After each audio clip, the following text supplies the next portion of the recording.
high school ako nung una at huling sumali ako ng Girl Scout. Oo, high school na talaga ako, so malaki na ako nun. At first, ayoko talaga sumali nun. Kaso sabi ng nanay ko, subukan ko daw. Total, last year na yun ang high school life ko. Wala na daw nun sa college. So, bilang isang mabait na anak na sumusunod sa magulang, sumali naman ako. Nabalitaan ko din kasing may extra grade daw yun. Tapos, madalas kayong exempted sa class, lalo na pag may meeting.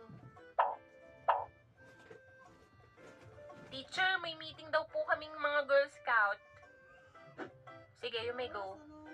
At hindi lang yun, may special mention at award ka daw sa graduation pag mako-complete mo yung 3 camp. So, edi go naman ako. Bali, may 3 camp na magaganap yung Girl Scout dun sa amin. Una is sa school namin gaganapin.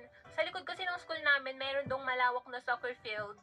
Next naman, isama-sama na yung school ng buong district. Nagaganapin naman yun sa iisang school na mapipili. At yung pinakalas is yung magsasama-sama lahat ng school dun sa probinsya namin, which is sa Palawan.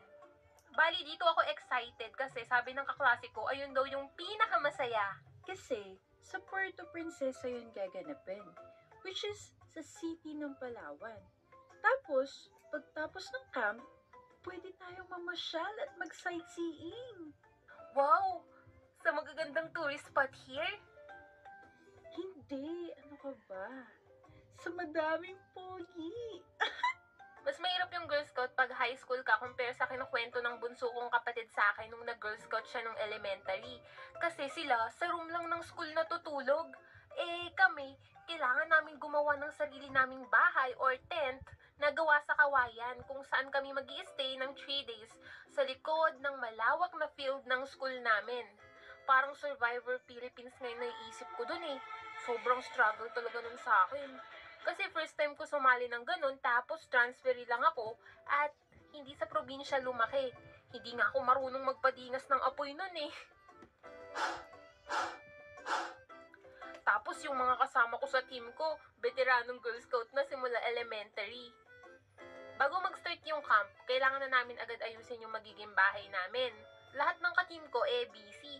Yung iba gumagawa ng gamit namin sa kitchen, like lalagyan na ng plato na gawa sa kawayan. Yung iba naman inaayos yung tolda ng bubong.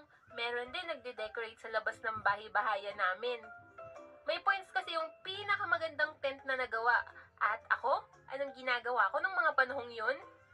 Nga nga.